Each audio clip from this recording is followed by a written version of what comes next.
Chapter 21. Killing is to protect life. Killing karma is not killing people. Well, Witcher, have you finished the job we paid you for? The captain asked as Linn and Geralt returned to the deserted roadside. Geralt said nothing, his eyes on Linn. The captain clearly wanted to see how Linn would handle it.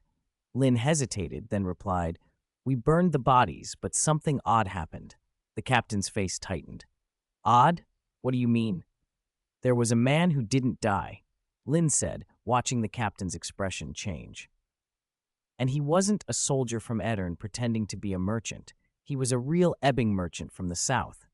The captain flared up. "You let him go? You idiots. He was a Nilfgaardian spy." "You only paid us to burn bodies, not to burn living people," Linn said, spreading his hands. "Besides, you told us they were Eredin men in disguise. How did they suddenly become Nilfgaard spies?" The captain spat on the ground. "I don't have time for your quibbling. Get out of my sight, filthy mutant," Linn snorted. "Have you forgotten? We finished your commission. Pay us." The captain's face went dark with fury. He drew his longsword as if Linn's words were a provocation. "You vagrants didn't do your job right and you still ask for payment? You're not leaving, are you? If you don't walk away now, I'll hang you for espionage." At the captain's order, several soldiers closed in, surrounding the two Witchers. Linn's right hand tightened on the steel sword at his back, but he didn't draw it yet. Geralt moved behind him, covering his back. In the stories Linn had read in his previous life, Witchers were treated with contempt and hatred. Linn had thought those were exaggerations. Now he knew they weren't. Some people were both cruel and stupid. "You'd attack two Witchers who are fully armed?" Linn muttered. "That's courting death."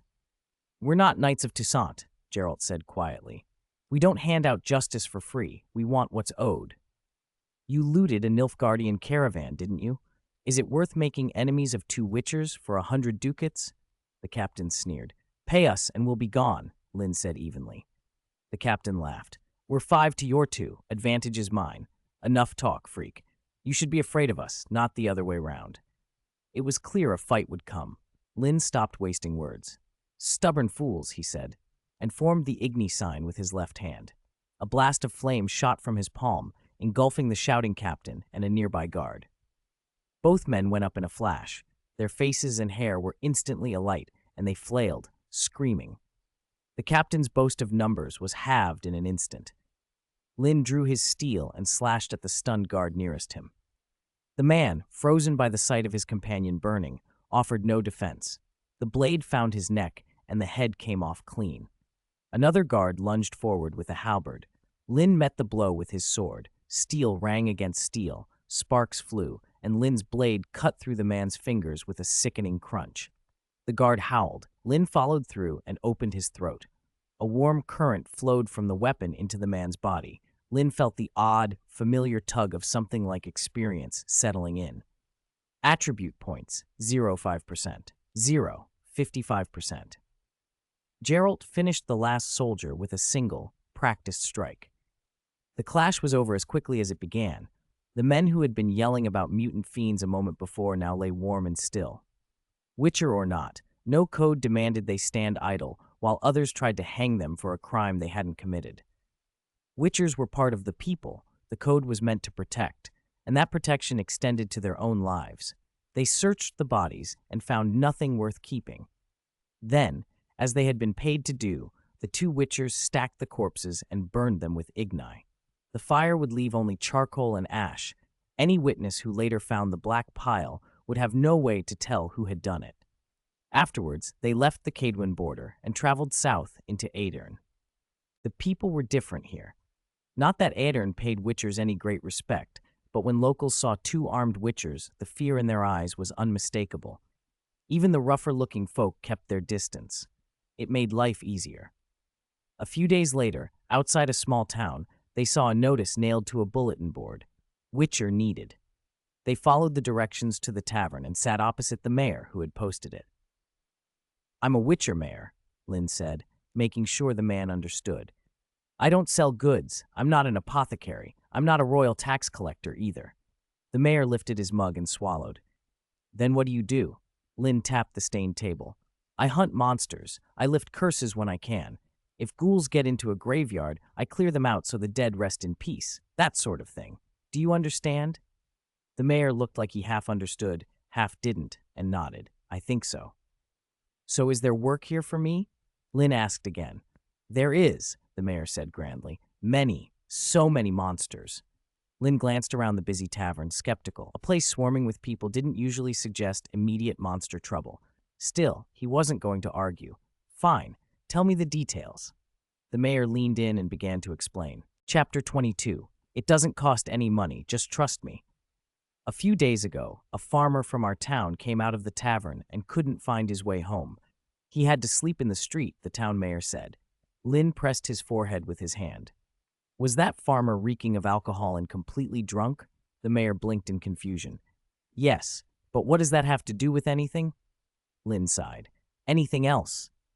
Yes, there's a strange fish in the river not far from town. It hides in the water and sometimes darts out to drag washerwomen away. Linn sat up straight. How many victims have there been so far? The mayor hesitated, then answered slowly, not a single one. Then how do you know there's a strange fish in the river?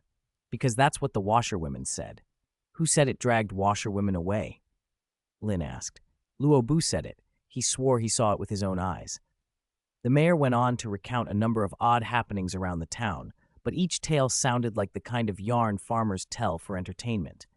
Linn showed no impatience. He listened to everything. Finally, he stood. I understand, Mr. Mayor. It seems the town is agitated. However, I have other matters to attend to first. I will return and then see what I can do to help. Linn pushed open the tavern door and stepped back into the evening air, leaving the noisy, etchied, boisterous room behind. He walked straight out of the town. Geralt, with Luobu in tow, waited by the wooden sign at the town entrance. You're back? What did he say? Geralt asked. Linn spread his hands helplessly. The mayor told me a lot, but I suspect all these so-called monsters are inventions of the locals' imaginations.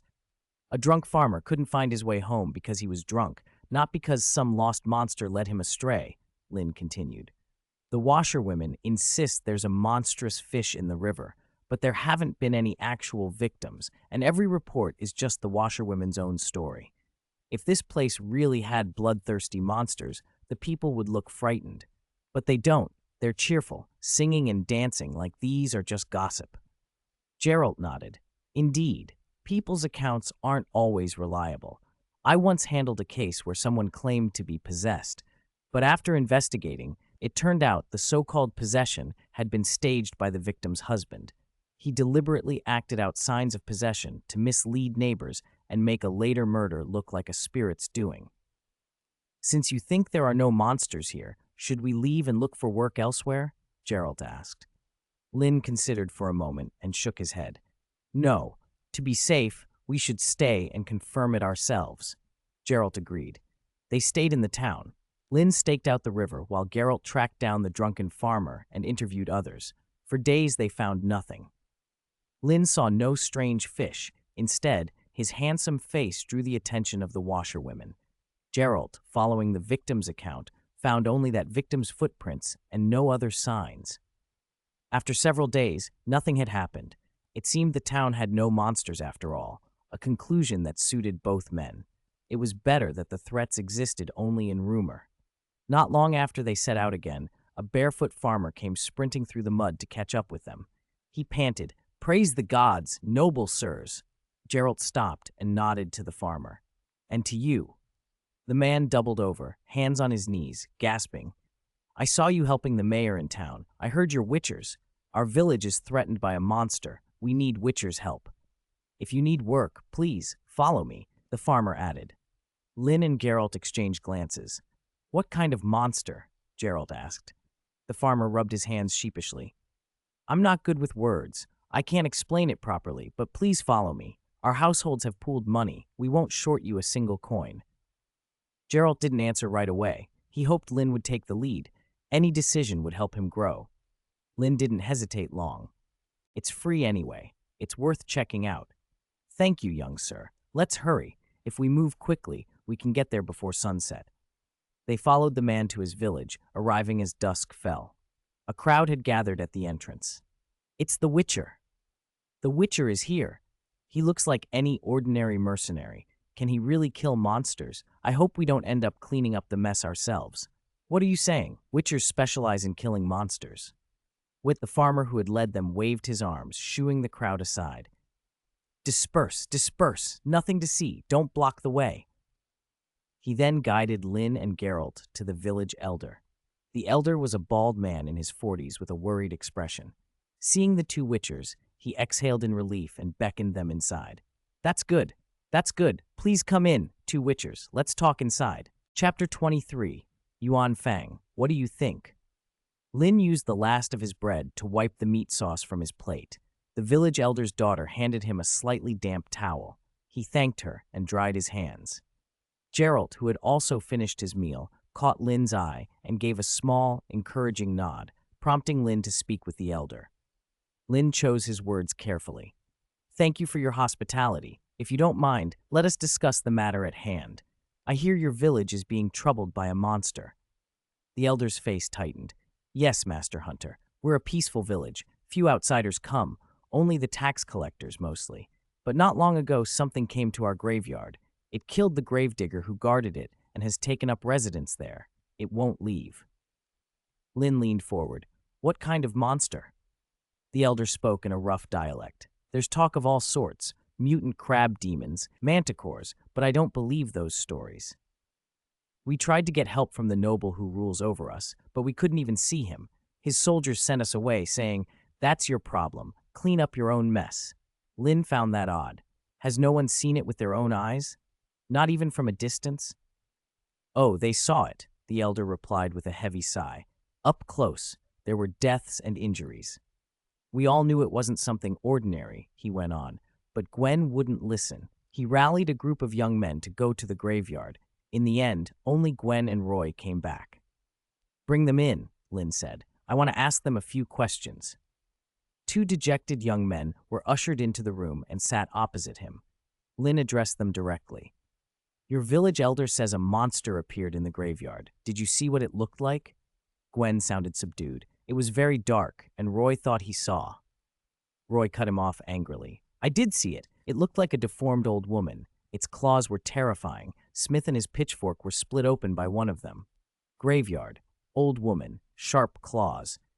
The picture formed in Linn's mind. He could hazard a guess about what they were dealing with. And then, Roy swallowed, as if reliving it. I was standing next to Smith when it struck. Blood splattered in my face. I heard Sanji and Troy screaming. I panicked. I didn't think. I just ran. I hadn't even touched a woman's hand before. If I died like that, it would have been too much. Linn nodded, offering what comfort he could.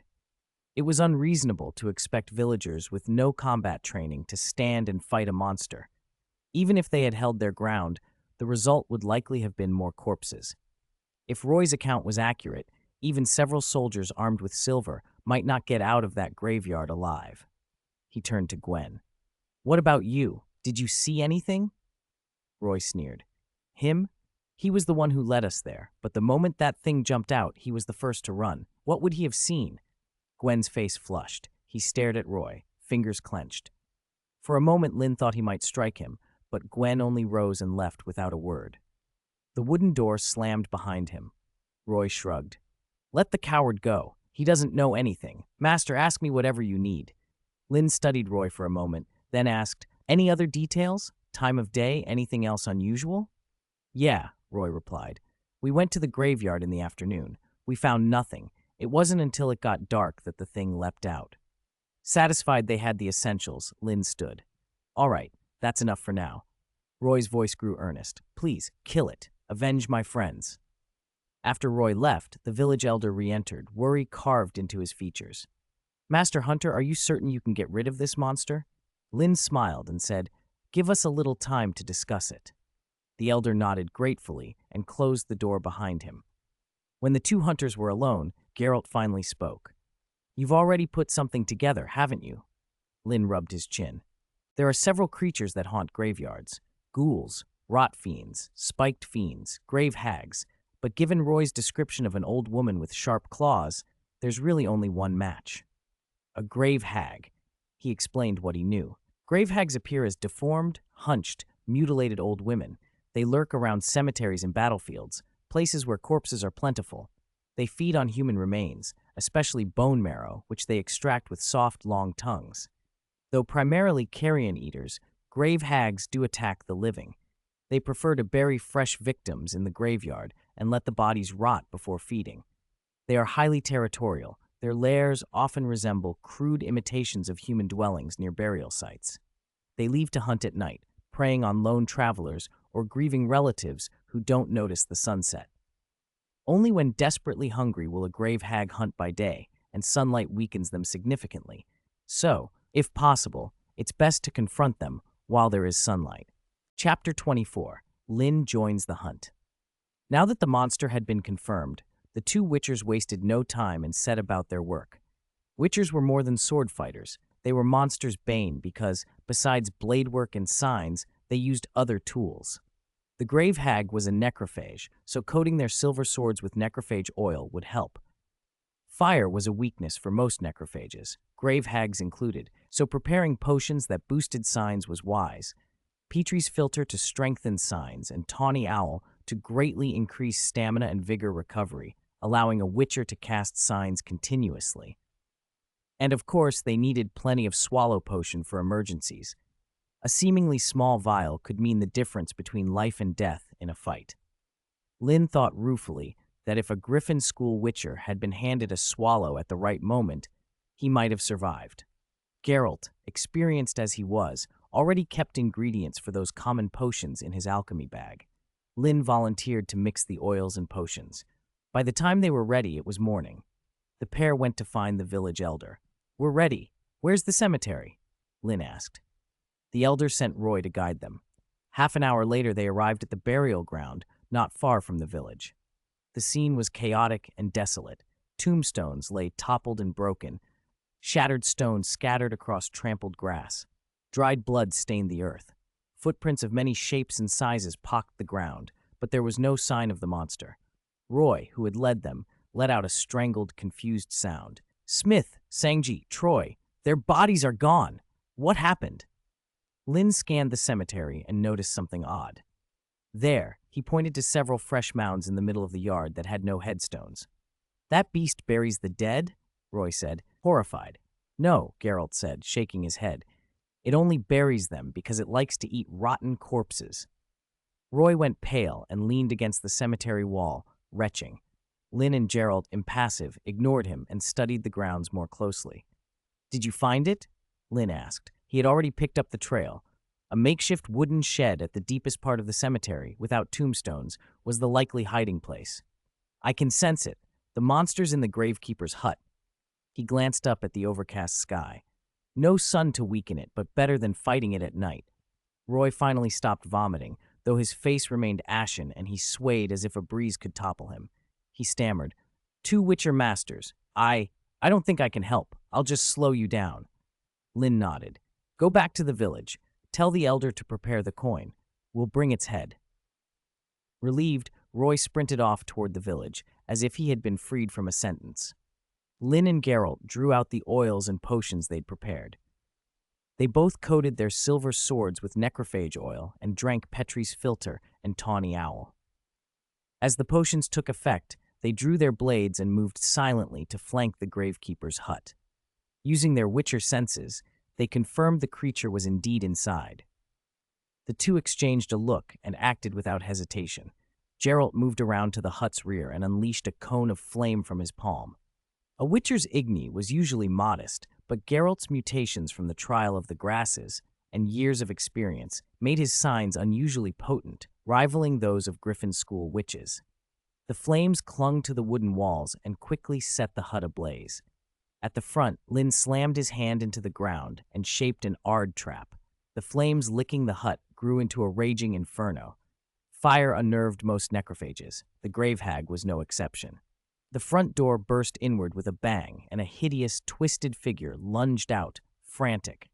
As it stepped into the Ard's range, the blast hit it like 3 mountains, its movements slowed to sluggishness. Seizing the moment, Linn raised his silver sword with both hands and drove it into the grave hag's back. A flash of silver, and his blade tore a wound down to the bones. Silver had always been a bane to such creatures, and the necrophage oil made the cut even more poisonous. The grave hag gave a mournful, keening shriek and struck back instinctively, but the Ard's force had robbed it of speed. Thanks to Linn's full enhancement specialization, he back-hopped easily out of reach of the counterstrike, then stepped forward and planted another blood-spraying blow. The hag howled and launched a flurry of savage attacks. Clang, clang, clang. Linn understood that the monster's furious assaults were meant to break free of the Ard's influence. He also knew that without Ard to slow it, the fight would be far harder. So rather than dodge, he used his superior speed, the result of the Ard's hindrance, to meet each of the hag's claw attacks and intercept them. Then, when an opening presented itself, he pushed out the Igni sign he'd been charging with his left hand. Surging flames engulfed the grave hag. The fierce look on its face flickered to confusion, then flattened into pure terror. Its rotten body was excellent kindling. The fire spread over it in an instant. It shrieked, flailing its limbs in a panic, blindly trying to snuff out the flames. The blaze not only stung its eyes, but distracted it, and for a heartbeat, the grave hag actually ignored the witcher standing before it. Bang! Linn planted his right foot into the soft earth, spun his body forward like a top, and the sweeping edge of his blade nicked the hag's throat. Her head came away in a spray of blood and fire. The burning body collapsed to the ground and finally went still. A scorching warmth poured through Linn. A line of text flickered in his mind. Attribute points, 0, 55%, 1, 5%. Are you all right, Linn? Any injuries? Geralt asked. Geralt had meant to step in as soon as the beast showed itself, but Linn handled it cleanly. He kept his left hand poised for the Ard sign, ready to throw the hag off if Linn got overwhelmed. When the fight ended without his intervention, he relaxed the sign and gave Linn a thumbs up. The two collected what they needed from the corpse, checked the gravedigger's hut for anything salvageable, and then left. By the time they returned to the village, the people were gathered at the entrance, watching them come back alive. "They've returned," someone shouted. "I said we should hire a witcher," another voice murmured, relieved. The village elder pressed a coin pouch into Geralt's hands. 200 ducats the whole village had managed to scrape together. Geralt checked, nodded that they were all gold, and stashed the pouch with a curt nod. He gave the elder a few practical tips on guarding the village from ghouls and other roaming creatures, and then the two left. After replenishing supplies, they rode off into the horizon, watched by grateful eyes. Half a month later, inside a tavern in Edelsburg, they had cleared a space by pushing aside tables and chairs. Two men, stripped to the waist, faced each other in the center. One of them was drenched in sweat and blood, breathing like an old bellows. Opposite him was Linn, calm, unbothered, not a drop of sweat on his brow. He stood with his fists up, eyes cold and calculating, like an animal sizing up its prey. The crowd pressed in close, some clutching mugs, others shaking with excitement. "What are you waiting for? He's finished. Tear him apart. Steady, steady. Kill him, kill him." Maybe the crowd's roar got to him. Maybe he misread Linn's stillness, or maybe he simply overestimated his own chances. The sweaty fighter exploded forward in a furious charge. Linn barely moved. He stepped aside, watching flaws and openings like a teacher watching a pupil. The opponent's punches were slow and sloppy. Linn evaded one, then landed a measured blow to the man's ribs. He pulled the punch enough not to kill him, but hard enough. The man's eyes went wide as if they would pop from their sockets. Linn stepped back and offered a short bow. "Sorry, you fought well." The crowd made way as he walked to the bar. Those who had bet on him slapped his shoulder and cheered. Coins changed hands in pockets and purses. Linn ordered a beer, found an empty table, and sat. Not long after, the burly organizer, the big bearded man who ran the bouts, approached and set a jingling pouch on the table with exaggerated civility. "Master Hunter, your share," he said, holding the pouch with both hands. Linn opened it and saw dozens of gold coins resting inside.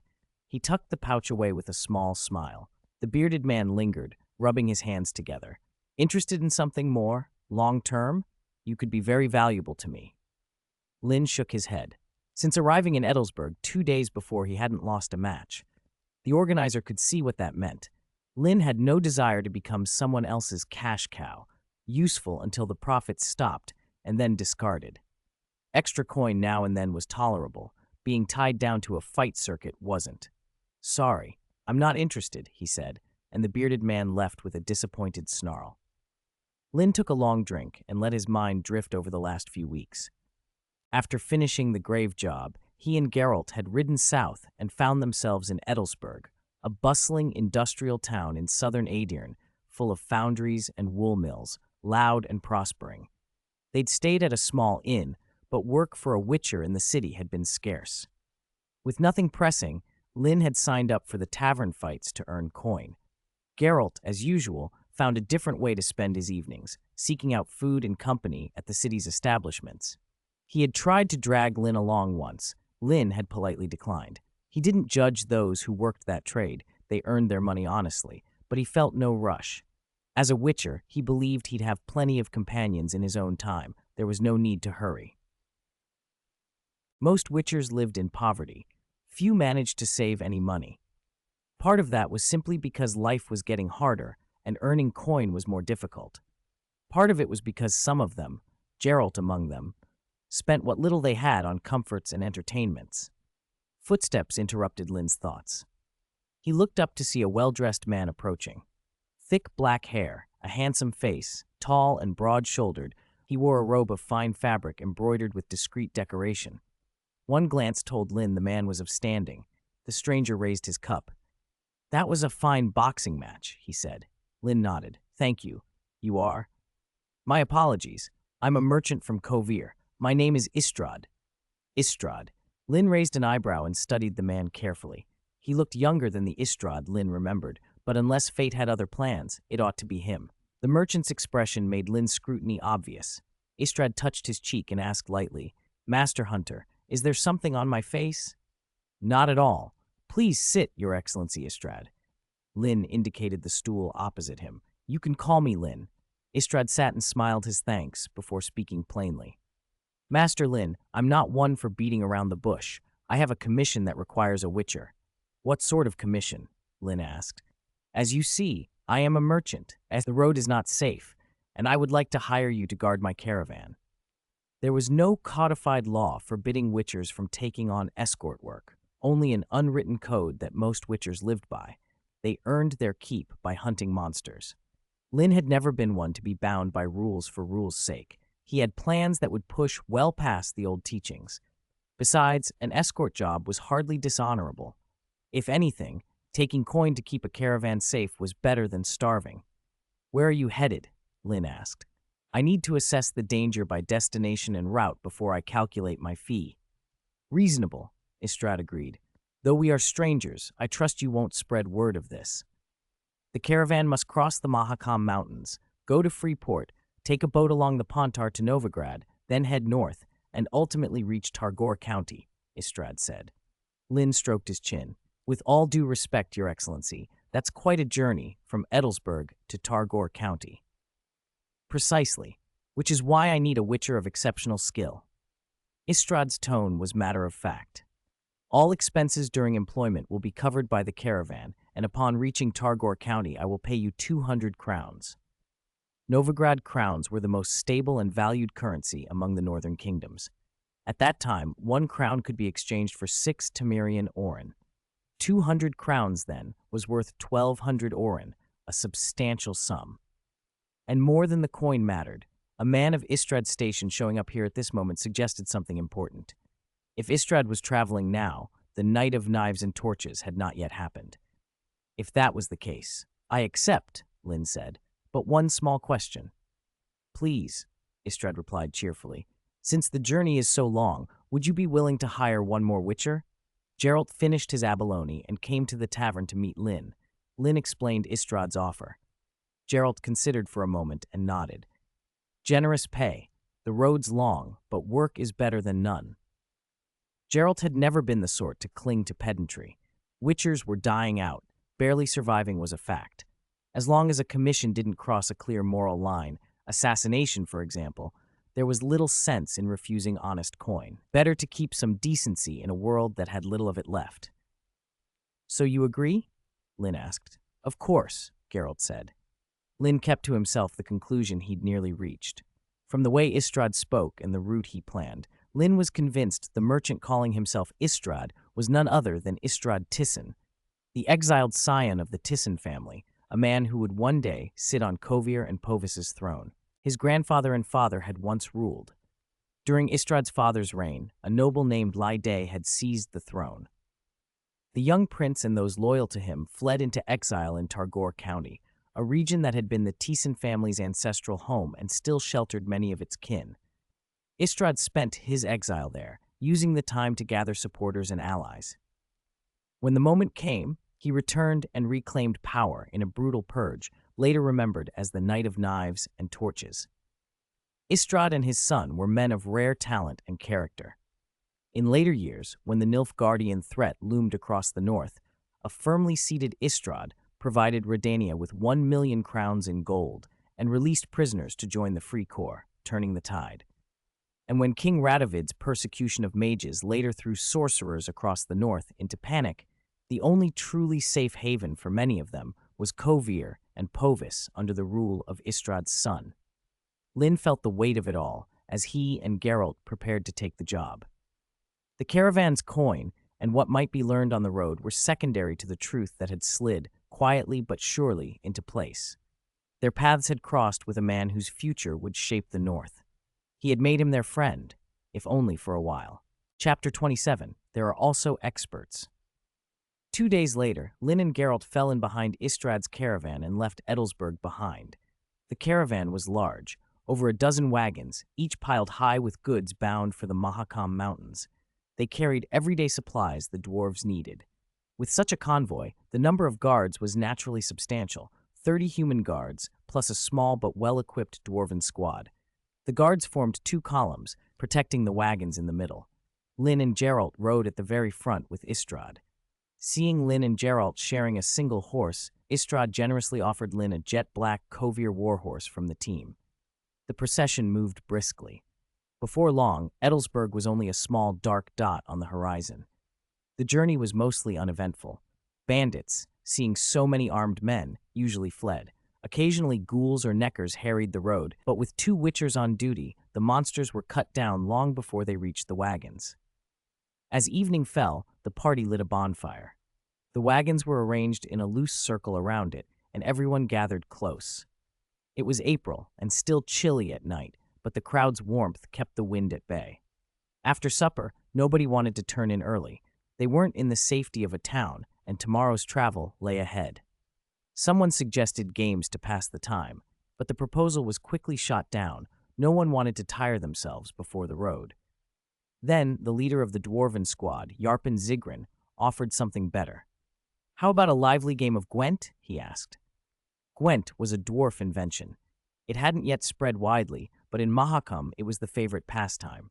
Yarpen produced 2 decks and set them on the ground, a Northern Realms deck and a Nilfgaard Empire deck. "Anyone can play," he said, "but participants give me 1 crown." Dwarves could be as crafty as gnomes. Yarpen didn't play himself. He ran the tables. Most of the caravan, humans like Istrad and the guards, had never seen Gwent. Once Yarpen and another dwarf explained the rules and demonstrated a hand, curiosity spread through the camp. Istrad was the first to spend a crown and take the Northern Realms deck. A young guard grudgingly paid a crown for the Nilfgaard deck. They sat on the ground and started a match. Minutes later, the guard had lost, but the others only grew more eager. Even Geralt couldn't resist and played a couple of rounds. Linn watched from the edge of the circle. He didn't jump in at once. He stayed patient, watching the decks Yarpen supplied. Only when he was sure they contained only basic cards did he stand and say, "Sir Zigrin, I have my own Gwent deck. I won't need yours." "And it's more fun if there's something at stake," Yarpen said with a grin. Nobody refused. Linn laid down 5 crowns. Opposite him, a bald, burly man matched the wager. They began to play. Gwent is a contest of cards and skill. Yarpen's decks being only the basic sets leveled card advantage, leaving skill as the deciding factor. Apart from Yarpen and a few dwarves, most in the caravan had only seen Gwent tonight. In skill, Linn had the clear edge. Opponents rotated. One by one, the burly guard, the caravan hands, a few overconfident guardsmen, tried to take Linn's crowns and failed. By the time people realized a handsome, black-haired youth was demolishing opponent after opponent, Linn had legitimately won dozens of crowns. Dawn came gray and damp. The camp bustled with packing noises, horses stamping, harnesses jingling, wagons creaking, men shifting poles and bales, muttered orders and curses. The guard captain walked the ranks barking directions. Because the road ahead led into a forest, Istrad adjusted the caravan's formation. This time, Geralt and the guard captain would ride at the front. Linn would cover the rear. The Witchers had no objections. The caravan threaded the forest path, dense leaves forming a green canopy. Sunlight broke through in patches, scattering light and shadow across the road. Hooves and footsteps echoed among the trees, blending into the forest's own sounds. As the procession moved, Yarpen rode up on a pony and greeted Linn with a broad smile. "Morning, Witcher," he said. Linn returned the smile. "Good morning, Yarpen." "Ha, I'm no sir, just call me Yarpen." He stroked his thick beard and laughed. "Tell me, how did you come by a deck like that? Your skills rival the dwarven masters who invented the game. It was given to me by one of my Witcher brothers. He got it from a wealthy dwarf merchant," Linn replied. "So that's it. You joining in again tonight, young Witcher?" Linn shook his head and smiled wryly. A wise man does not stand under a wall that's about to fall. He had won dozens of crowns the previous night. No one had said anything aloud, but if he kept winning, trouble might follow. He wasn't afraid of trouble, but he didn't want to invite it unnecessarily.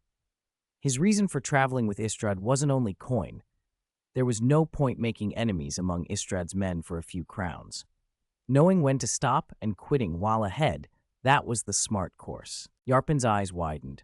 "Are you really a Witcher?" Even professors at Oxenford can't put it so succinctly and philosophically. They only complicate simple things and go on about nonsense. Linn smiled. "Right, Yarpen. Why aren't you and your companions playing cards?"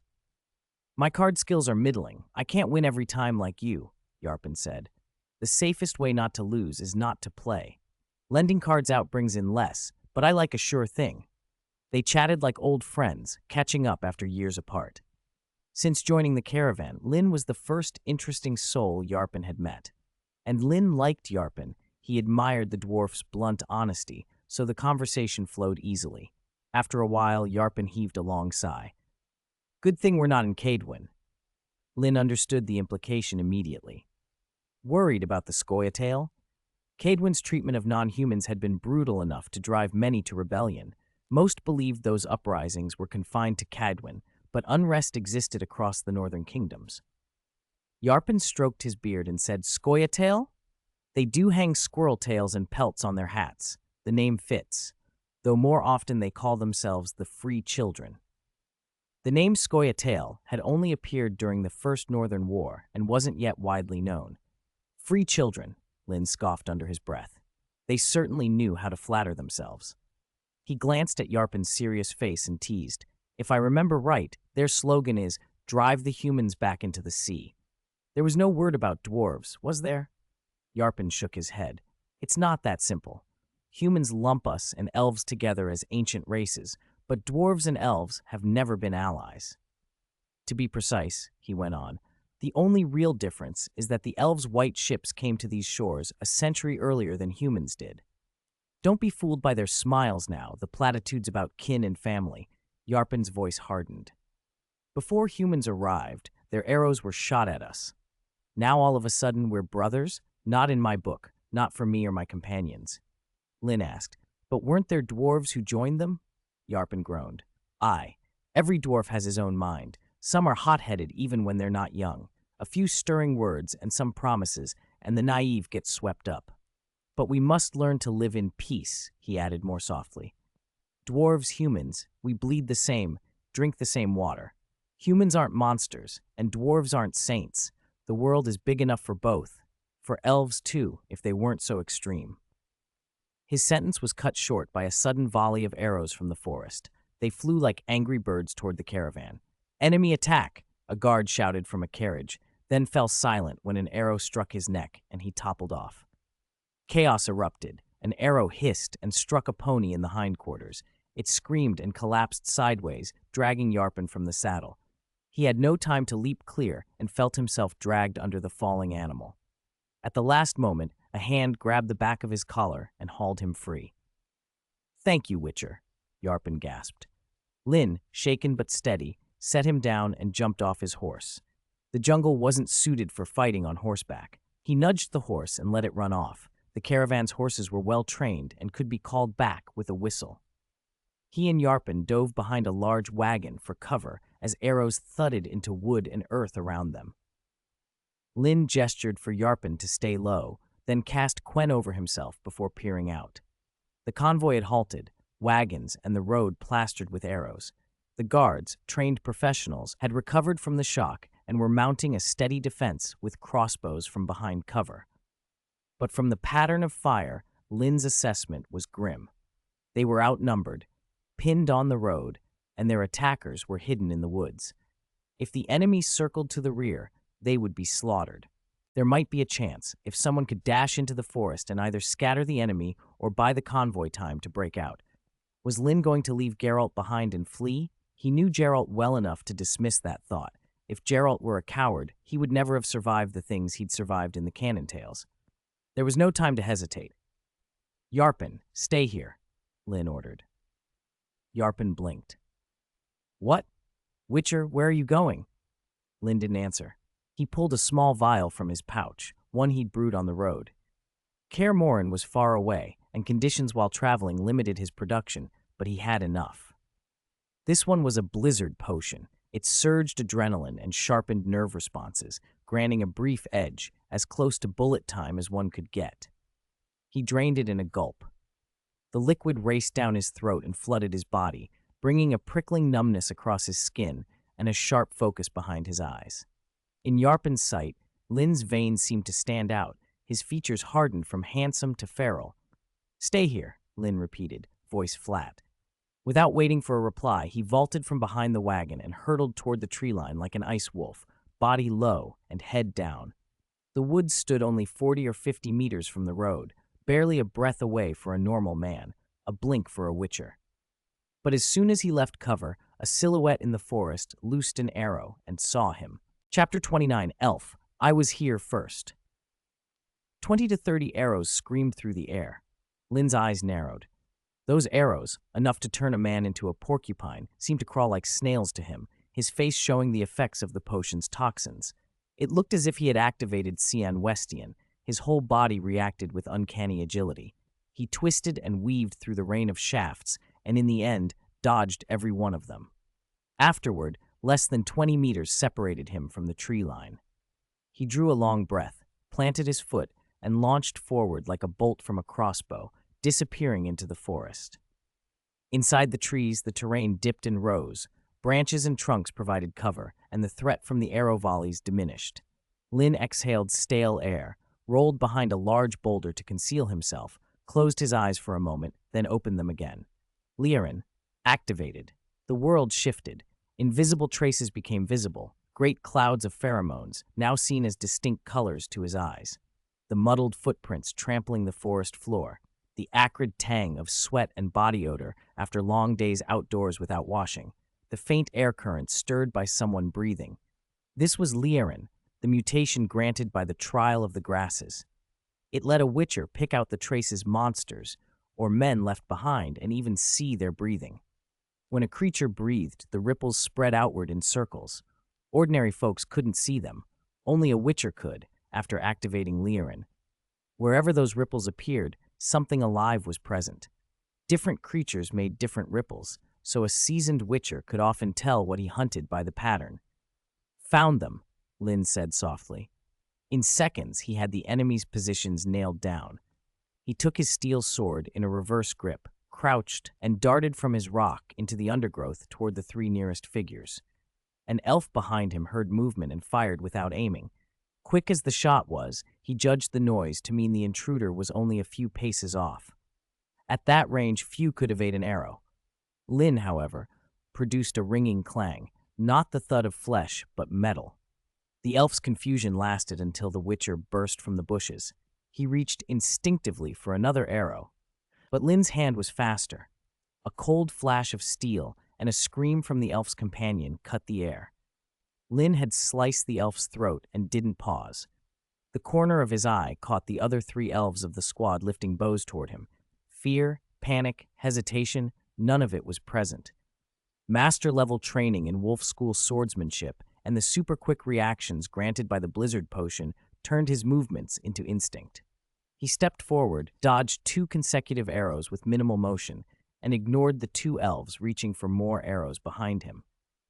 He charged at the elf in the center, who was drawing a longsword from his hip. That elf brought his blade up in a hurried swing, but his moves and speed were flawed. Linn easily evaded the blow, then drove his steel sword into the man's shoulder. Blood spurted like a fountain. He snatched the longsword from the wounded elf's grasp and flung it hard to his left. The blade buried itself deep in the chest of another elf who was knocking an arrow. "Human!" the last elf roared, hauling his long sword high and swinging down at Linn's back. The blade met nothing. Linn's Witcher medallion throbbed with a warning he felt rather than saw. Without hesitation, he leaped sideways, evading the downward stroke, and in the same motion, cut the elf's throat. The man's eyes went wide. He toppled, hands clawing uselessly at his neck. Blood seeped between his fingers until his struggles slowed and stopped. 4 dead. Linn didn't linger. Warmth flowed through him, potions perhaps, but there was no time to check attributes. Eredin revealed more. The breathing ripples showed the free children scattered through the woods in small units. There were at least 2 squads moving toward the forest's north side, attempting to swing around and hit the caravan's rear. He had to act fast. Fortune of a kind favored him. The forest itself helped. Arrows were safer to fire, but less effective at range because trunks and brush blocked sight. More importantly, Eredin let him see what the enemies could not. He had first strike. He could press them, draw them in, and rely on Istrad's men outside the trees to notice a thinning of enemy fire and move in. If the scavengers took the bait and charged, Linn would strike the center, and the pointy-eared guerrillas would die faster. On higher ground a little way off, several elves stood around a tall, cold-faced commander.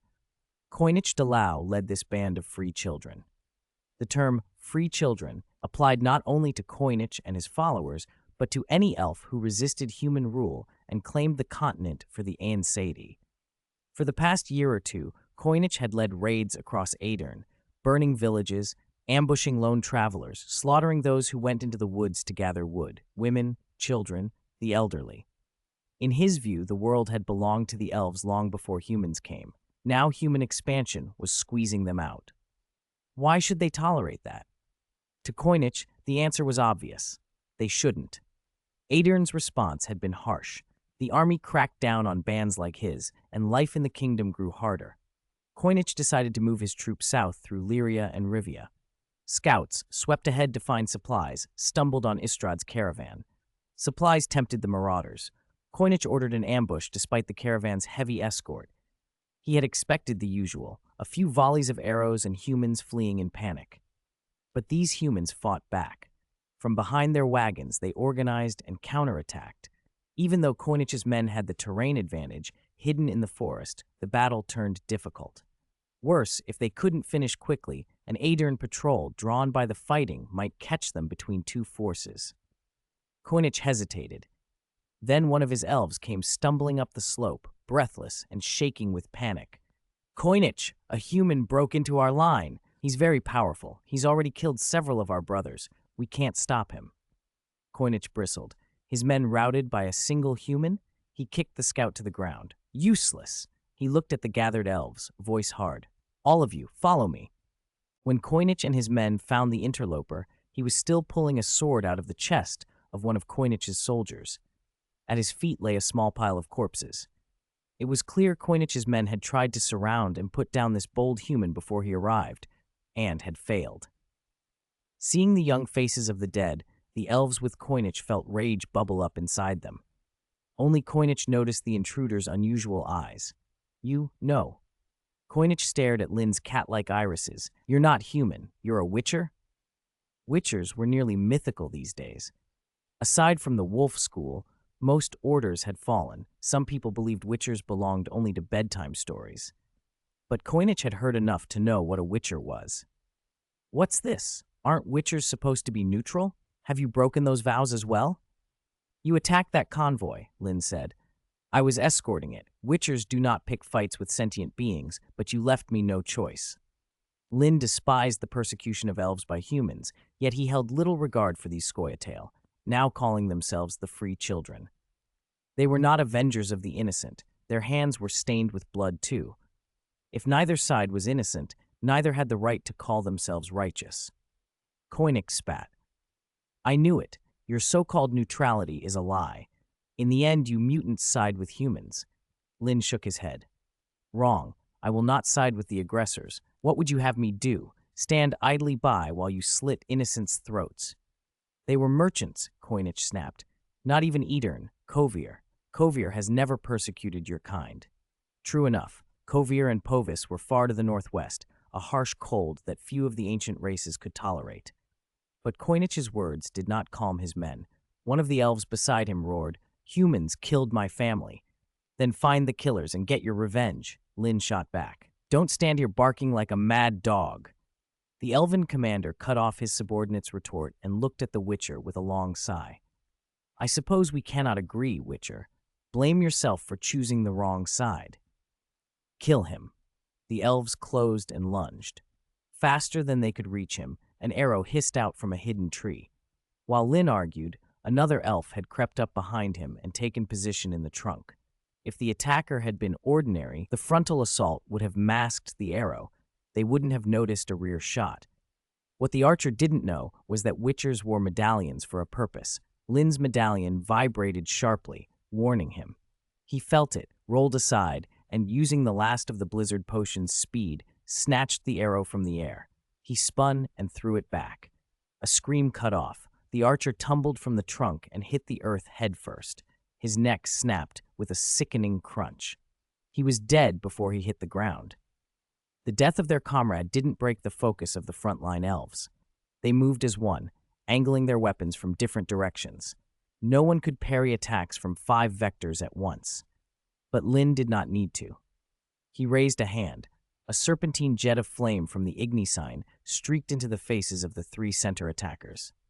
He leaped back, avoiding the 2 swinging swords.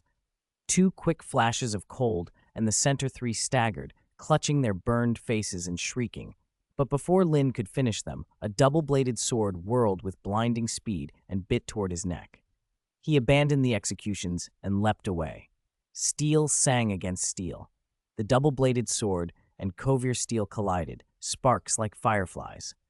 Koinich gripped the 2-handed weapon as if it were part of him. He made it spin into a continuous barrage, an unrelenting whirlwind of blades. After the blizzard faded, the fight was balanced in a way that did not surprise Linn. Elves had long lives and much time to perfect their martial art. Worse for Linn, his own reserves were already low after previous clashes. Koinich, fresh and unspent, had the advantage. Linn parried and chose space rather than a headlong counterattack. Koinich closed, leapt up, and turned himself and his double blade into a descending cyclone. Sword wind tore up the earth, gouging the ground with crisscrossed furrows. The spinning blade thudded downward, then crouched low, sweeping at Linn's lower body. Linn backed up and then, with the precision of a master swordsman, stepped onto the very edge of the rotating blade. Koinich felt a cold unease. Before he could act, Linn cut horizontally across his chest. Instinct made Koinich release the double blade and jump back to avoid a mortal wound. Commander, one of the burned, blinded elves screamed. Even unable to see, he hurled his longsword toward the sounds of the fight. Fate, or the elven gods, seemed to favor him. The blade flew true and landed near Koinich. He caught it as Linn launched again. Now it was Linn's turn to rush. Master-level Wolf School swordplay left after images in the air as slash followed slash. The whine of steel became a single tide. Koinich refused to gamble on mutual destruction. He parried and retreated, defending against a tempest of blows. Outwardly, he seemed pressed back, but the duel remained a tense stalemate. Linn's furious style chewed into his stamina. A Witcher could spar like that, but only for so long, especially after prior exertions. Koinich, fresh, kept testing him, drawing him back across the scarred earth to where Linn had last been interrupted mid-sign. Suddenly, a violet glow flared at Koinich's feet and spread up his legs. His movements thickened, as if he were sinking into a marsh. The trap closed, a master-level Ard trap. and its chill slowed his parries, dulled his reflexes. Chapter 31. War is not a dinner party. The signs Linn had set earlier hadn't actually been interrupted by coinage. Linn had let coinage think he'd been cut off while he planted them, placing the glyphs in the thickest tangle of bushes. He dodged to one side on purpose to draw coinage's attention, then struck in a way that forced the commander straight into the Ardent trap. Coinage was the kind of Scoia'tael commander who, in another timeline, would plunge the North into chaos. Linn had only located the free children in this forest thanks to the perspectival power granted by his Lirin, and still the other side, without any obvious aid, had found him so quickly. Linn had no desire to let this coinage repeat the same bloody mistakes. When coinage stepped into the trap, Linn didn't hesitate. No words slowed him. There was no clatter of blades this time, only the faint scrape of steel, then a sudden, precise movement. The tip of Linn's sword skimmed the earth and leapt upward like a bird. Coinage froze, as if seized by paralysis, then looked down slowly at the gruesome wound that ran from his chest to his shoulder. The longsword slipped from his fingers. Blood bubbled at his lips. "Despicable Witcher," he gasped. He fell forward like a felled log. Crimson spread quickly across the ground. A hot rush of triumph warmed Linn from the inside, a bitter, necessary heat. "Commander! Commander!" The remaining 3 elves, faces burned, sight gone, didn't understand what had happened. They had only heard the dying words and the thud of a body. It did not sound like victory. "Now it's your turn." Linn flicked the blood from his steel and faced the 3, coldly certain of what must be done. Every world has its own rules. In the time after the Geneva Conventions, treating enemy wounded as humanely as your own was supposed to be common sense. In this cruel land where human lives were treated like weeds, notions of mercy were out of touch. Besides, if he had been defeated here, would these free children have spared him? Linn wasn't given to racial hatred. Humans already lumped Witchers in with gnomes, dwarves, and elves, but his sympathy for oppressed elven farmers didn't make him blind. He pitied the downtrodden. He would not spare the Scoia'tael. Hearing that calm, indifferent voice, the 3 elves stiffened with shock and fear. They had not expected their commander's end in this nameless wood. "You dare kill coinage? Witcher, you'll pay!" they cried. Linn drew a vial of tawny owl from his pouch and drank. The potion sharpened his reflexes and restored spent vigor. He tossed the empty aside and said, disdain in his voice, "Your accusation is empty. War is not a dinner party. If you chose to kill, you should have been prepared to be killed." Though blind, the elves glared, hatred concentrated toward Linn's figure. They were beaten, and they knew it, yet even knowing the odds, they would fight to the death. Linn had no intention of denying them that last wish. Footsteps sounded from a distance. For a moment, hope lit the free children's faces. "You're dead, Witcher," they breathed, expecting reinforcements. Linn sheathed his sword. He did not see their allies approach. He saw his own. Geralt, Yarpen, and Istrad emerged from the trees.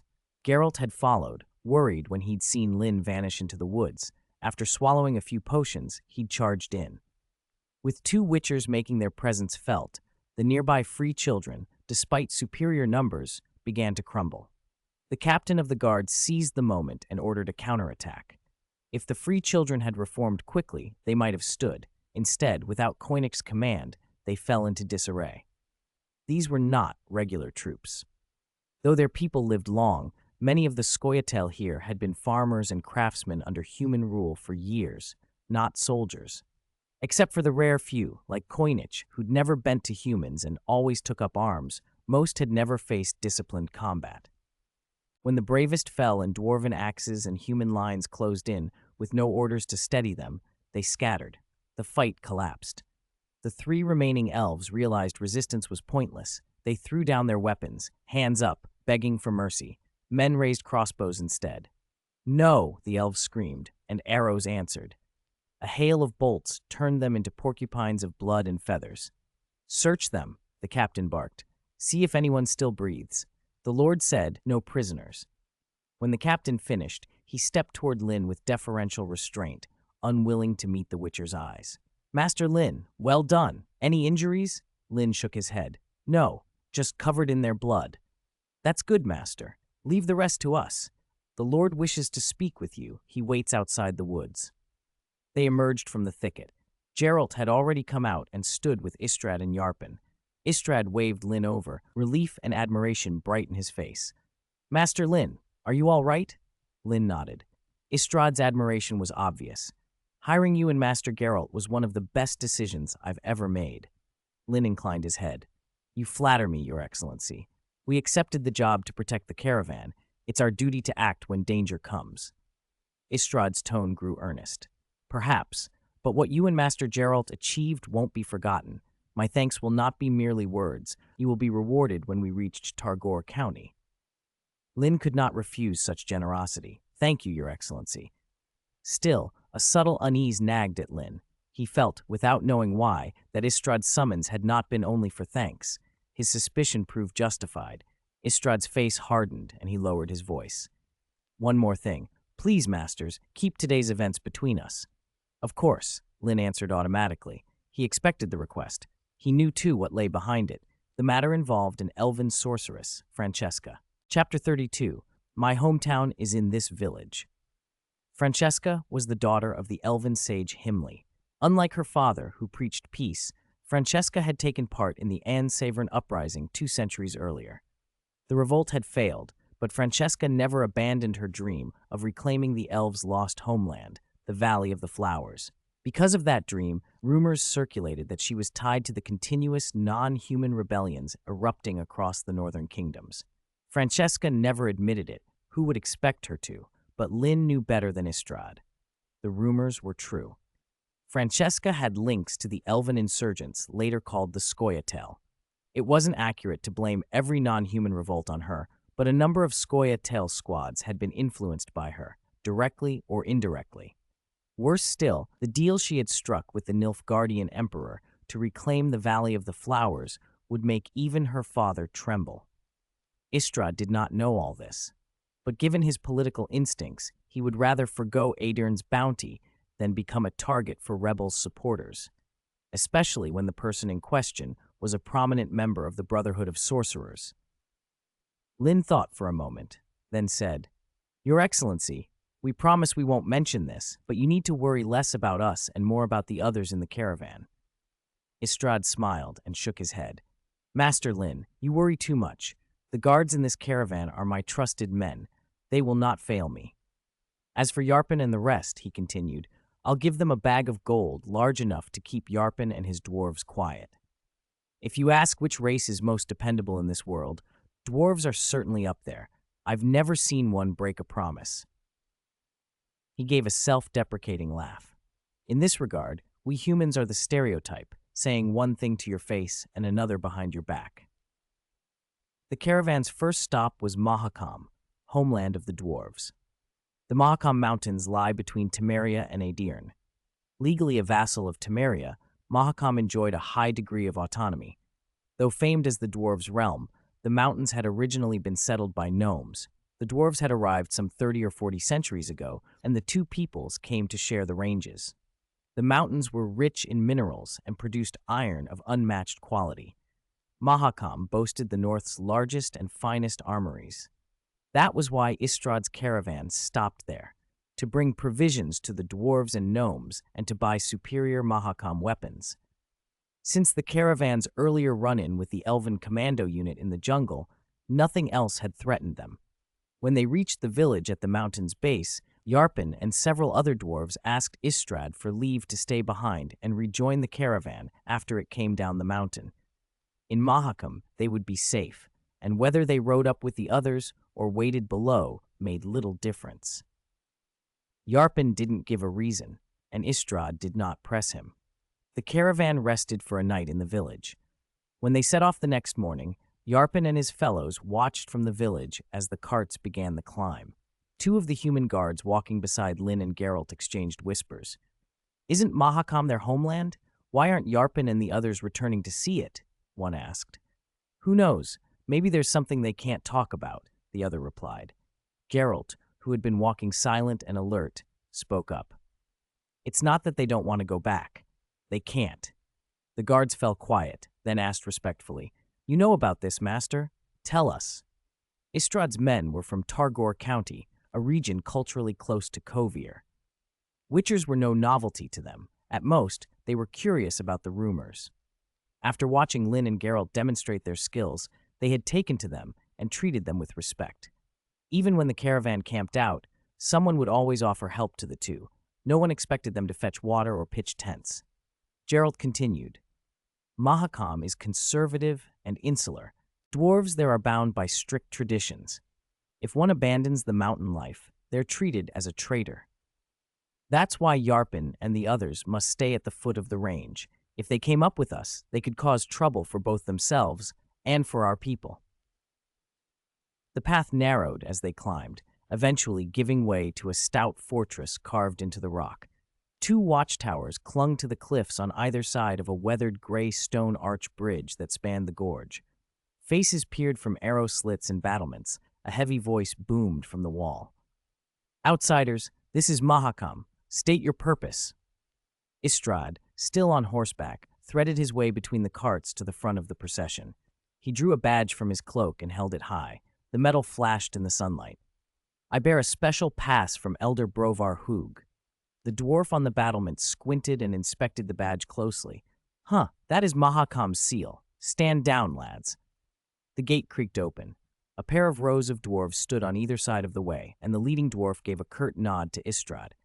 Outsiders, you may pass. Istrad inclined his head. Then, loud enough for those behind him to hear, he called out, Captain, bring down a barrel of Mahakam spirits from the second-to-last wagon. The leading dwarf scowled and waved him off. We don't accept bribes. Istrad smiled. It's not a bribe. Consider it a token of appreciation. You keep the pass and stand guard in a rough place. A drink when you're off duty is no harm. I think even Elder Brovar would approve. Chapter 33. Come back soon. There's a succubus in the village. The leading dwarf hesitated for a moment, but before he could finish refusing, 2 caravan guards had already set a barrel of Mahakam spirits down in front of him. The smell, drifting from the wood, was enough to make any dwarf's mouth water. He gave up protesting. All right then, thank you. The caravan moved on. They passed several more checkpoints. With Mahakam's emblem at their head, every gate waved them through. Istrad returned the favor at each stop, freely handing over a barrel of spirits to the guards. With each gift, the reception toward the caravan visibly softened. Geralt rode up alongside Linn and murmured, Linn, do you know why Istrad's doing this? Linn nodded. People think the weapons the dwarves make fill Mahakam with riches, but ordinary dwarves don't live well. Every coin from those trades goes straight to the Grand Elder, Geralt added, or to be more precise, into the deep vaults of Carbon Mountain. The clan provides their daily needs, clothes, food, tools, Linn continued. If a dwarf wants more, they don't last long in Mahakam. Geralt sighed. So the regular dwarves can't keep the wealth they create. That means they rarely, if ever, get to drink the famous spirits of their homeland. Linn arched an eyebrow. That's tragic, Geralt shrugged. Perhaps. It's also why some dwarves leave Mahakam, yet there are humans who envy them. Envy? Linn frowned, clearly puzzled. Geralt smiled a little. Odd, but true. Even though most of the wealth goes to the Elder, ordinary dwarves don't have to worry about tomorrow. The clan arranges everything. It teaches them to read, to be proper dwarves. Those who can't swing a hammer are given suitable work. If the clan approves a dwarf as fit to be a father, they'll help find a mate. When children are born, the clan helps raise them so the parents can work. When the old can no longer move, the clan cares for them. So although they rarely accumulate great wealth, ordinary dwarves don't have to fear the future. Some humans find that kind of security enviable. By the time they cleared the last checkpoint, the peaks opened and a vast valley unfolded before them. Green meadows, clear skies, and distant snow-capped summits. Sunlight poured into the basin, which lay cradled by mountains and stretched misty toward the east. Mines, foundries, forges, and armories dotted the landscape. From the heights, the dwarves below were as numerous and busy as ants. 30 dwarf soldiers stepped forward to meet them. The captain, polite but formal, announced, Sir Istrad, the Grand Elder has asked me to receive you and your company. Much obliged, Istrad replied, bowing slightly. The captain signaled and his men split into 2 groups, one to lead, one to bring up the rear. After they had descended about a third of the way, The captain came over to Linn. His tone was now a touch more deferential. "Are you both Witchers?" Linn, surprised at being addressed, nodded. "Yes." The captain's face lit up with an "I told you so" look. "When you reach Carbon Mountain, follow me. The Grand Elder has a commission and requires a Witcher's assistance." Linn and Geralt exchanged a glance. "What does the Grand Elder need?" Linn asked. The captain shook his head. "I can't say. You'll have to ask him in person. My duty is only to convey the message." Geralt mouthed to Linn, "It's fine. We'll hear him out." Linn inclined his head. "Lead the way, then." The descent took 2 hours. By the time the slope leveled under their horses' hooves, evening had fallen, and the narrow track opened into broader roads. Before they parted, Linn told Istrad about the summons. Istrad thought a moment. "We'll be in Mahakam 3, maybe 5 days. If you're still tied up by then, we can discuss the rest." With the employer's understanding, Linn had no reason to refuse.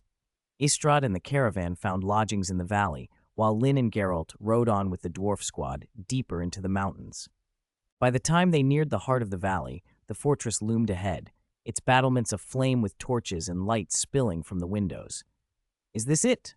Linn asked. The dwarf captain smiled and pointed upward. "No, Hunter Master. Look up." Linn tilted his head. At first he saw only rock, trees, and the dark slope of the mountain. Then his gaze climbed and kept climbing. High above, riveted into a sheer cliff face, a tower glowed like an orange eye watching the land. Above that, another tower rose. Above that, another still. One after another, the towers were stacked up the mountain until, at an altitude where eagles circled, a scatter of lights dotted the night like false stars. "Carbon Mountain, the capital of Mahakam," Geralt said beside him. Chapter 34. Mahakam technology is shocking. Carbon Mountain rose even higher than the peak Linn and his companions had descended earlier. If they'd tried to climb up now to meet the Elder, dawn would be the earliest they'd arrive. Fortunately, they didn't have to walk. Linn and Geralt followed the dwarf captain into the castle, and in one of the rooms they slowly rose in an elevator. The elevators here couldn't match those from his world for speed, but they were far quicker than climbing. In no time, they reached the summit of Carbon Mountain. After the ride, Linn had only one thought. Mahakam technology really was astonishing. They followed the captain into the throne hall, and at last Linn and Geralt met the ruler of Mahakam, Elder Brovar Hug. The old man wore a golden crown. His hair and beard were white, but he still had the build of a great bear. Even the fine silk robes couldn't hide his broad frame and solid muscles. "Welcome, Master Hunters," Brovar said.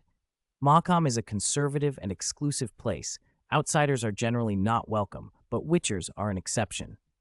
Geralt gave Linn a look, urging him to handle the negotiations. Linn understood. Geralt was training him, as he had many times on the road. One could not always rely on someone else. Sooner or later, you had to stand on your own. Linn bowed and spoke plainly and courteously. "Elder Brovar, we are honored you summoned us." Brovar nodded, his voice booming with vigor. "I suppose you both guessed why I called you. There's a dangerous beast in the mountains, a creature only a Witcher can face. But you have come far, and it's late. Rest first. I've had the best guest rooms prepared for you and given orders that your needs be met as best we can. We'll speak of the contract tomorrow, or the day after. Thor." The dwarf captain who had led them in entered the hall. "Father," Brovar waved him off, "take the master hunters to their rooms. Spare no care." Thor bowed and led Linn and Geralt out. At night, Carbon Mountain was quieter than the town below. A chill hung in the air. Aside from torches, the only movement came from grim, heavily armored patrols. "Master Hunter, you didn't expect an elder's son to be just a mere captain?" Thor asked as he walked them. Linn and Geralt exchanged glances. Linn admitted, "I didn't." Thor laughed. "An elder is chosen from the clan's elders. Mahakam tradition allows no favoritism. My sonhood only got me a captaincy. No special treatment." Linn thought he'd seen something in Thor's face, an odd, fleeting expression, but it vanished in an instant. Witcher vision in the dark was sharper than most, even without cat potion, so Linn was sure of what he thought he'd seen. Still, he kept silent. All the buildings on Carbon Mountain were stone. Aside from the throne hall, the structures were plain. Thor left them at the guest rooms. Linn and Geralt wished each other good night and went in. The rooms were Spartan, tables, chairs, and stone furniture. Linn undressed and lay on the cold stone bed. At that height, the air felt thin and chilly. He pulled a blanket from the cabinet and covered himself, finally comfortable. After a few minutes, he opened his eyes. His stomach growled, and he remembered he'd eaten nothing since the breakfast at the foot of the mountain. A day of riding and then night. What little breakfast had been long gone. I wonder if dwarves keep late-night food, he thought. He dressed and left his room. In the corridor, he ran into Geralt. A look passed between them. Both understood. Geralt said only, "Let's go." They found their way past a patrol and asked directions to the mess hall. Carbon Mountain at night was brightly lit yet eerily silent. Aside from the clanking of armored boots on stone, there was nothing. Used to moving quietly, Linn and Geralt kept their steps light. As they came to a corner, faint voices drifted from the other side. Why do witchers have to show up now, of all times? Who said witchers are so rare you might not see one in a year? Shh, keep it down. What if someone hears? Don't worry, our patrol just passed. The next one won't be here for 20 minutes. Sigh. To be honest, even without a witcher, I don't believe that Adult's plan will work. He's challenging the strictest elder in Mahakam's memory. I know it's hard, but if we don't try, nothing will change. Linn and Geralt exchanged a glance. They retreated a short distance, hidden, then came back openly toward the corner. This time, they didn't bother to muffle their footsteps. Around the corner, two dwarf soldiers on routine patrol stood talking. "Master Hunters, something you need this late?" one greeted them. Linn said nothing. He and Geralt exchanged a final look and moved at the same time, forming the hand sign for Ard. The sign burst out, a muted force, and they quickly subdued the two guards. Chapter 35. I have a plan. A big plan. The Ard sign. Axii let a witcher reach into another's mind, charm, and steer them. Those affected showed obvious disorientation, and when the sign faded, forgot the time they'd been controlled. Linn asked the charmed dwarf soldier, "Is there anyone in Mahakam Mountain who's unhappy with Elder Brovar?" The dwarf answered honestly, still under the sign. Yes. Who are they?" "Many people." "Why are they unhappy?" "Because that old scoundrel Brovar plugs his ears and covers his eyes and makes everyone else do the same. He wants everyone to be like him. Pretend not to see humans slaughtering non-humans outside the mountains." Linn and Geralt exchanged a look. Linn pressed on. "Don't you know that it was Brovar's political skill that kept Mahakam from ending up like Flower Valley or those elven city-states? Mahakam may bow to Temeria on the surface, but it keeps a lot of autonomy. There are no human garrisons in the mountains, and Temerians still have to pay real gold when they trade here. Isn't that enough?" The charmed dwarf replied dryly, "Of course not. This whole continent belongs to us non-humans. We should drive the humans back into the sea." "That slogan sounds familiar. Where have I heard that before?" Linn looked around, then added, "But I heard that before humans arrived. It was the elves who pushed you out of the lowlands with an arrow rain. Humans plundered elven lands when they came, but didn't fight dwarves. Your two races shouldn't have a deep blood feud, right?" Neither of the two dwarf soldiers answered. Not because the signs had worn off, but because they didn't know how to reply. They had been fed contradictory stories and were themselves confused. Linn shifted tack. "So who is this lord you mentioned?" "I don't know," the dwarf said. "My cousin told me. He said I only needed to know that much. Knowing more isn't good." "What's your cousin's name? Where does he live? What does he do?" The dwarf answered Linn's questions one by one. When he finished, Linn and Geralt released their hold. "You and your mate just spaced out. Wake up." Linn snapped his fingers in front of them. The men's eyes cleared instantly. "Sorry, Hunter Master. I must have zoned out. What were you saying?" Linn flashed a bright smile, as if nothing unusual had happened. "My companion and I are hungry. Can you tell us where the cafeteria is?" "Oh, the cafeteria's that way." One of the dwarf soldiers pointed, and Linn and Geralt thanked him and left. As they walked off, one of the dwarves muttered to his companion, puzzled, "Did I just zone out? I must be exhausted." "Don't just stand there," the other urged. "If you're out of formation too long, you'll get a whipping." Once the two men were some distance away and no one else was nearby, Geralt spread his hands. "Otherwise, how come something happens wherever we go?" Linn gave a helpless laugh. Geralt, stop joking. This isn't funny. Linn hadn't lived through the Mahakam conspiracy. His view of the world came mostly from Geralt's stories. That didn't mean the world revolved around Geralt. Things happened without him. But in Linn's impression, with Brovar in power for so long, any uprising would have been put down. Geralt saw him thinking and asked, "What are you thinking, Linn?" "Maybe we don't need to hunt down that cousin. Let's wait and meet Brovar tomorrow and tell the Elder what's going on." He glanced at Geralt and hurried on. "I know Witchers are supposed to remain neutral, which is why I didn't plan to take part in an investigation. Still," he went on, "sometimes those old rules should be put in a museum with the rest of history. You've seen how well Brovar treats us. He's polite, and in that he's worth more than some human northern kings. But if a more traditional elder came to power, who knows? We might not be allowed to leave Mahakam at all. So even if we don't intervene, we should at least give Brovar a heads up." Linn had another motive he didn't voice. If Istrad could do business with Mahakam, why couldn't he?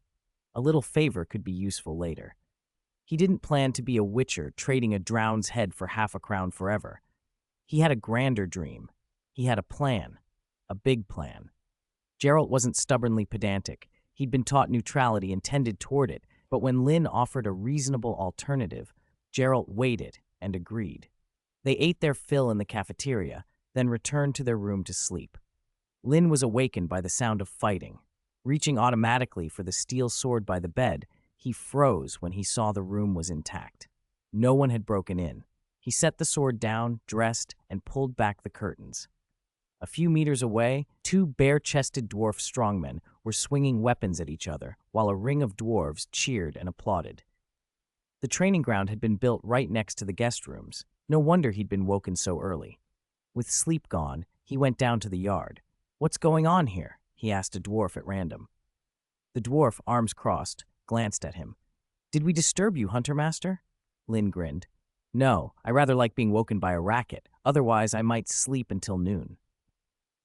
The dwarf snorted. "What did you think? I rode all day yesterday, up and down the mountain. I didn't hit the sack until nearly midnight. I've only had a few hours sleep, and now I'm awake again." Chapter 36. "Sorry, you played well." The dwarf scratched his head and gave an awkward smile. Mahakam doesn't see many visitors. The guest rooms sit empty most of the year. It was an oversight. We forgot we had esteemed guests staying here. Linn waved a hand. "Forget it. I'm awake anyway. So what are they doing?" "As you can see," the dwarf said with a grin, "they're settling things with their fists. We dwarves aren't like elves. We don't fuss over fancy rituals, nor are we like humans, with all their schemes."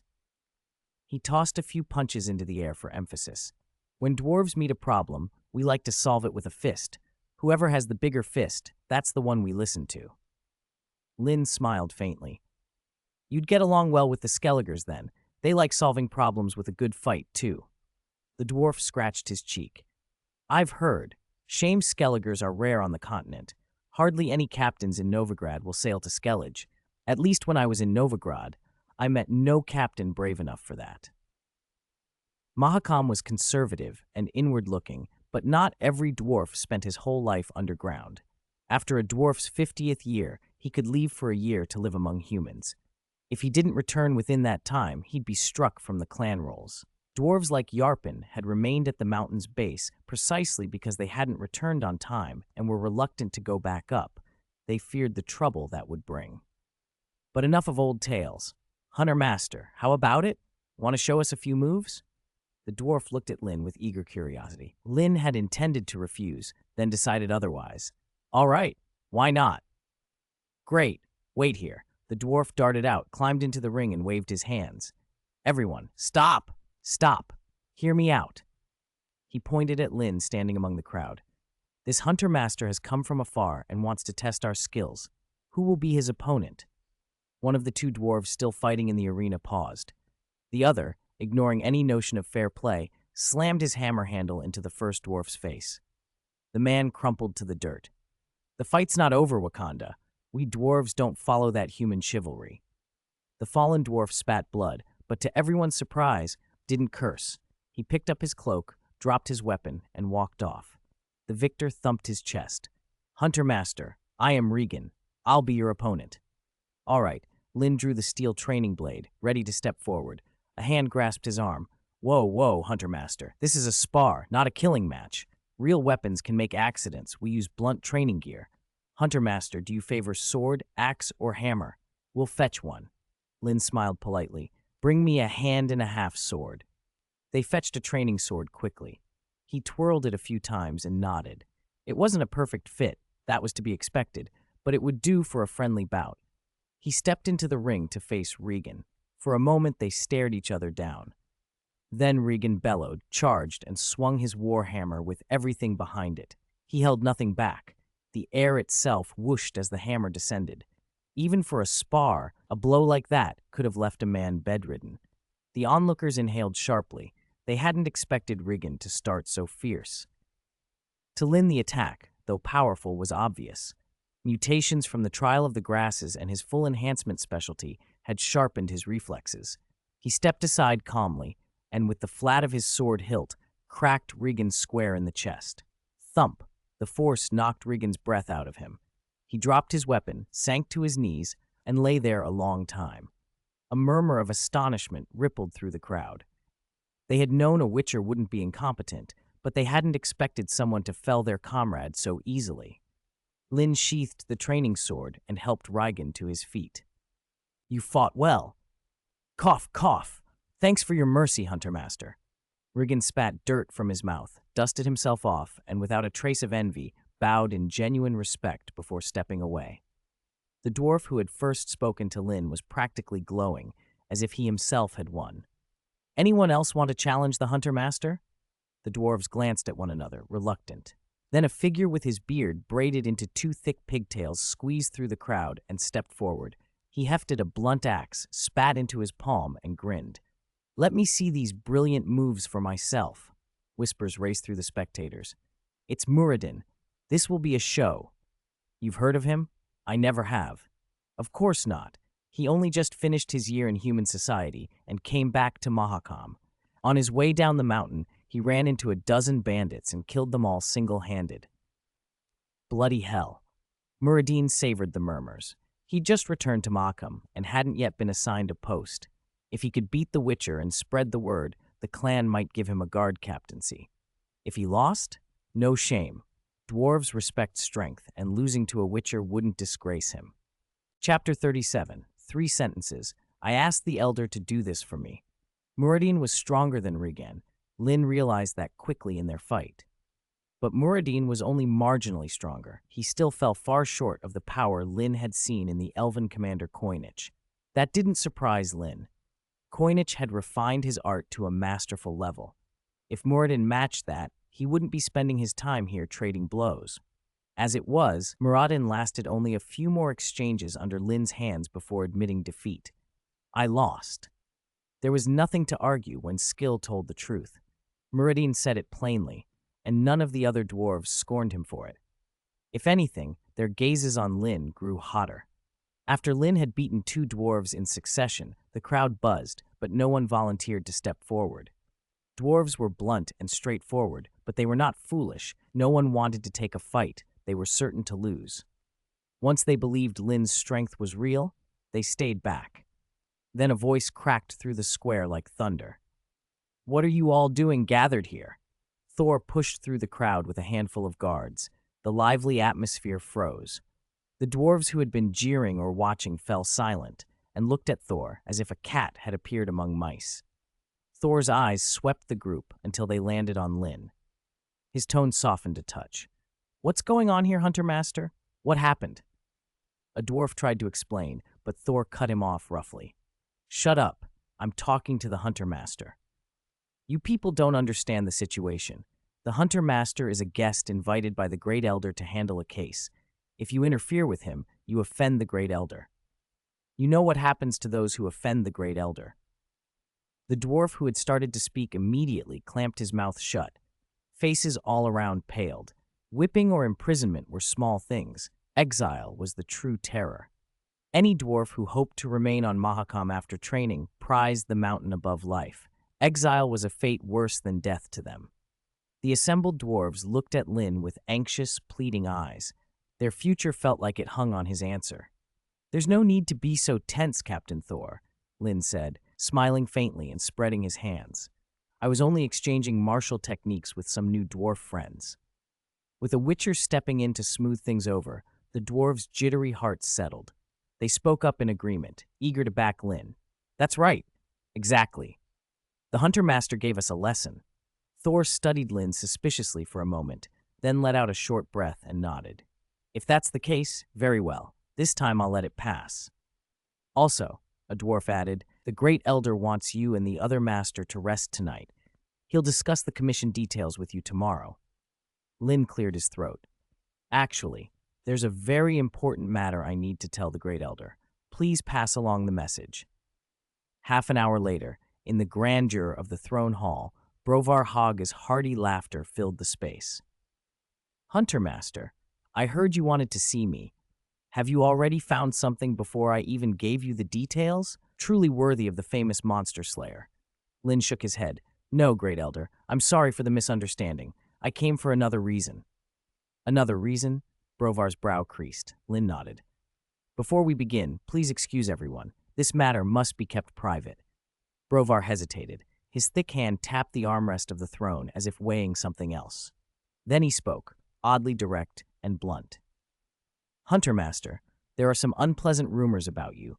People say you not only hunt monsters, but also take assassination contracts. Tell me, young Hunter Master, is any of that true?" Linn felt the implication behind Brovar's words instantly, and noted how the hall had suddenly cooled. Brovar Hog was not just a brave warrior, he was the ruler of Mahakam. Who would confront him with a blade alone? Linn kept his expression calm. "The rumors are partly true, Great Elder, but they're missing crucial context, enough to mislead people." Brovar asked, "What context?" Linn told the story slowly and clearly. 3 centuries ago, the sorcerer Cosimo and his apprentice Alzur founded the Witcher Order. Their original intention was that witchers, guided by chivalry, would help humanity by slaying monsters. At first, the Order upheld that ideal. About 50 years later, the Order split into separate schools. Only the Griffin School kept the original chivalric philosophy. The Bear School is more pragmatic. They work mainly for money and don't take hired killing contracts. Our Wolf School sits between the two. We take paid work most of the time, but we also do things that aren't profitable for the sake of duty. And the only schools known to take assassination work are the Cat School and the Viper School." Linn paused, then added, "Also, Great Elder, you must sense this already. This is my first visit to Mahakam. I had no prior connections here. Anyone of your reputation wouldn't have enemies here in Mahakam, and Mahakam has been sealed and conservative for years. Few within these mountains travel out, and fewer would go outside to hire a witcher. So linking me to an outside assassination plot doesn't make sense, does it?" Brovar regarded him for a long moment, the suspicion slowly ebbing from his face. Finally, he said, "I apologize, Hunter Master. My concerns got the better of me. Please don't take it to heart. You all withdraw." The royal guards bowed, then filed out of the throne hall, leaving Brovar and Linn alone in the silence that followed. Chapter 38. Quickly take out that extremely sharp sword.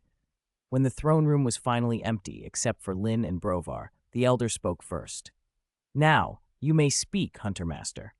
Linn let his Liern sweep the room once more, making sure no one was eavesdropping. Only after he was certain did he nod and begin. He told Brovar about what he'd overheard the night before, fragments indicating a faction in Mahakam was resisting the Elder, but he censored the truth about using the Ard sign with Geralt. Instead, he presented the details as if they had come from an Axie hypnosis he'd performed. Brovar listened without surprise. The wary look that had lingered on his face earlier eased. "So it's that," he said. "I already know there are those who oppose me in Mahakam. You needn't worry. What matters is the commission I'm preparing to give you." Linn halted the subject there. Admitting the resistance at least proved he wasn't an enemy of Mahakam, and that was enough for now. "Very well," he said. "Since we're here, why not tell me now what you want us to do?" The elder gave a short nod and cleared his throat. "About a month ago, miners uncovered an old abandoned shaft in the mountains," he began. "For reasons unknown, it had been sealed, but the miners found it full of adamantine ore. Adamantine. Linn's eyes tightened. That explained a lot. So you still sent miners into the shaft? He asked. Brovar didn't flinch. Of course, dwarves, like all folk, never think they have enough ore. Adamantine is far tougher than ordinary steel. Weapons forged from it last centuries. Any elder would have done the same. I meant no criticism, Linn said. What happened after? I planned a rotation so no one would stay too long inside. But every miner that entered came out ill. Red rashes, blisters across their bodies. It spread quickly. I had the shaft sealed and the rest pulled out. He fixed Linn with an expectant look. That's why I called you. Hunter Master, can you deal with whatever is in that mine? Linn supported his chin with his left hand and tapped his cheek thoughtfully. A creature that causes those symptoms. Sickness, skin eruptions. Sounds like a plague hag. Plague hags usually appear alongside plagues, he added. Has Mahakam had an epidemic recently? Brovar frowned, thinking. No, at least not since I took office. No major outbreak. Linn's expression grew more serious. The libraries at Kaer Morhen and the records of the Wolf School would not have lied. Either Brovar truly didn't know, or he was hiding something. The implications of an abandoned, adamantine-rich mine and a sickness-producing spirit suggested a history Mahakam wasn't admitting to. Sensing Linn's concern, Brovar asked, anxious now, is a plague hag difficult to deal with? No spirit is easy, Linn replied. They're not like ordinary beasts where destroying the body is enough. Plague spirits are trickier. I need to see the miners and assess the situation before I commit. Witchers earned their living slaying monsters, but they weren't reckless. They could refuse jobs that were suicidal. Linn thought of Vizima, how before Geralt, several witchers had turned down the Striga job because the king demanded the creature be spared, just the curse lifted. They judged the risk and stepped away. The task fell to Geralt. Brovar nodded, understanding the caution. Of course, I won't ask you to risk your lives without sufficient reason, and your reward, Hunter Master, will not disappoint you. The elder's face softened. To encourage you, I will tell you what I will pay should you accept. First, gold. I know witchers sometimes ask for unusual payments, but gold still matters. I will give you 4,000 shining oren, whole coins, not clipped. He grimaced almost at the thought. In these parts, poor folks sometimes shaved bits off coins and tried to pass them as whole. Brovar's promise meant the coins would be legitimate. Additionally, he continued, I will bestow upon you a precious sword, one that cuts iron like mud. Linn straightened at that. A blade forged from adamantine, or tempered with it, could be invaluable to a witcher. He still withheld his answer. First, he would see the miners, inspect the mine, and measure the truth behind Brovar's words. Chapter 39. It hurts. It hurts so much. When the elder spoke the word sword, a flash of thought hit Linn like lightning. He gasped. Could it be? Brovar grinned at the look on Linn's face. As a dwarf, another ancient race, he held no human prejudice against witchers. If anything, dwarves respected witchers as monster slayers, so seeing such a reaction from one pleased him immensely. That's right, he said. Everyone knows that, north or south, the finest metallurgy and smithing come from the hands of dwarves and gnomes. Not to mention, the only place known to produce pure gold is Mahakam. Perhaps the two of you don't know, but pure gold is a metal harder than common steel. Any weapon with even a sliver of pure gold mixed in is far more durable and keeps an edge better than an ordinary blade. And a sword made of pure gold by the finest gnomish smiths, that is a gwyer. What I intend to give you is a gwyer sword. Gwyer. Even Linn's heart thudded at the name. Only the sharpest gnomish blades earned that title. A true gwyer could slice a linen headscarf in midair, or split an old crab's shell without so much as a nick. The gwyer carried by Geralt's adopted daughter, the lion cub of Sintra, Sheely, the Lady of Elder Blood, was such a sword. Brovar rubbed his beard with evident pride. You've heard of the gwyr's reputation, Hunter Master. Good. Out there you'll meet blacksmiths and merchants claiming to own gwyer blades. But let me tell you plainly, they're all liars. Very few gwyer swords have ever left Mahakam. For anyone whose life depended on weapon and armor, a gwyer's value could not be counted in coin. Even with all the wealth in the world, acquiring one was harder than climbing to the heavens. After taking their leave of the elder and leaving the great throne room, Linn went straight to find Geralt and told him what Brovar had offered. Geralt's eyelids twitched. 4,000 Orin and a Gwaihir sword. Seems our elder is truly going all out.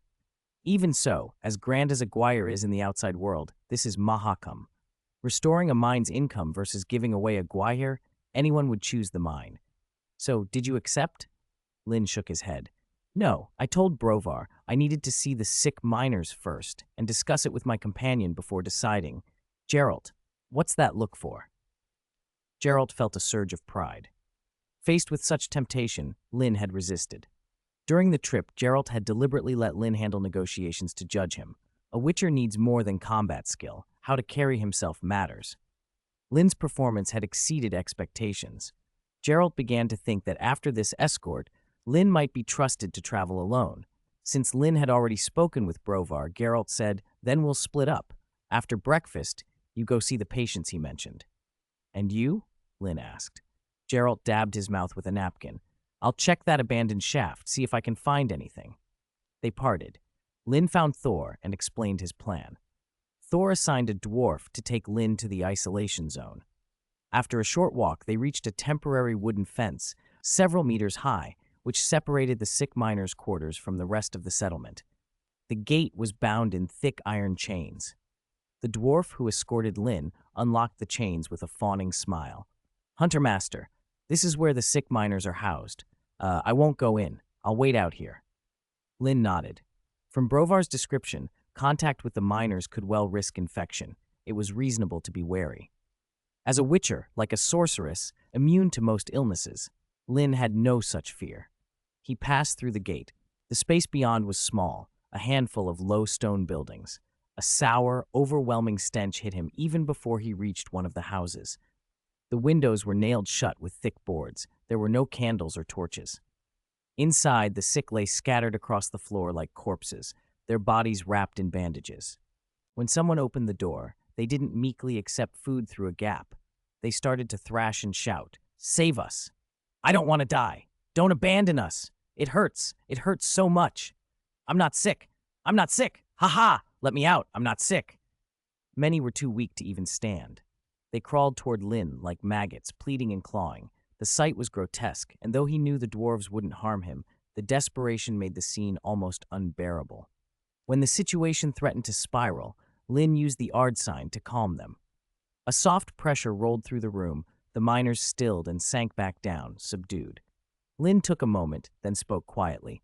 "All right, I have a few questions for you." Chapter 40. Going Underground.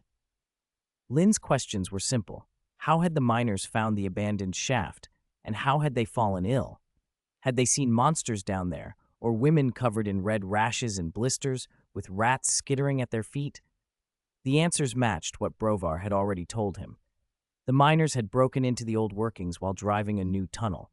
They'd followed traces of adamantine into the lost shaft, and Brovar had ordered them to keep mining. For a while it was a boon, until the sickness began.